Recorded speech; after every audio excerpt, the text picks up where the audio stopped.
After my divorce, I went to Hawaii. I wanted to check everything that I knew before, see if what is right, what is wrong. It was very confusing, and 2 plus 2 didn't come 4 to me. It came to 5, and I didn't understand why. Or maybe it did come to 4, but everybody else it came to 5, and then confused me. So I had to take a place where I can relax, take away from people, not listen to anybody, just me and Elohim, and go step by step. I knew he was very disappointed with me. I was very angry at him. So I knew that I'll have to over that and eventually make a peace with him, which I knew it was going to be a long process. In the Old Testament, sometimes it would take about 40 years.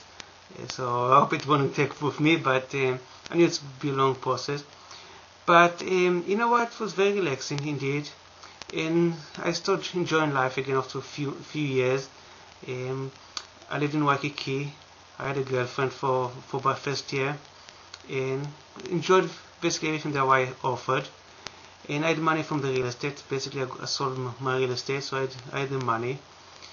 And in that environment, it was easy for me to just go issue by issue. Now, I remind you, I pray to Adonai Elohim in Shamayim through the name Yeshua. People that pray to God in heaven through the name Jesus, in my theory, they will get to different solutions and information. And sometimes we'll find a problem, and Elohim will tell me to do something, and Jesus will tell them to do something else. So I have to be very careful. I can't just go and pick up a phone and call somebody from a yellow page, a pastor from a yellow page, and ask him a question. It's like a really very, very lonely situation for me. But I needed to do that because I really didn't want to let other people confuse me. And I didn't go to church. My fellowship with Elohim was me with him alone. And the anger that I had with him slowly kind of fade away, although not completely, because I still had issues that I didn't see resolved. Now you have to understand something.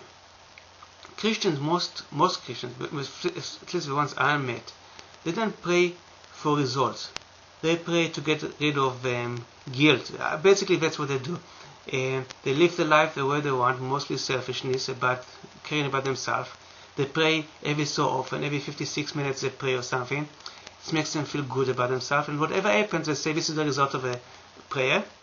And if it's good, they praise the Lord. And if it's no good, they'll kind of wash it away and do it, whatever. But then come to a result situation where they can see, oh, I'm doing wrong, and they can evaluate what they're doing. I do that. I pray for results, and if something doesn't work, I know something is wrong. Doesn't mean I know what, but that's the next process. At least I can go. And I was very blessed until I went to Jewish for Jesus in 1994. So I knew I could be blessed again, but I just had a lot of confusion and anger. And the last 5 years of the 90s were really not blessed for me. So put it all together, and time in Hawaii was very relaxing, and I felt good about my progress. I have to admit that my progress on the book came very well. I basically went line by line, rewrote it, re-edited, but just checked every statement I made. I also published my book on the internet, and I got quite a few people communicating with me, even supporting me. So that felt good. Doesn't mean you're right, but it definitely feels good that you're doing some contact with people about it. And I felt that I was ahead of my schedule. My schedule was to finish it by the end of 2001, and I felt that I'm way ahead of it. And my plans were to come back to California and promote and publish it in California. And then September 11 happened, and that changed a lot of things with my life.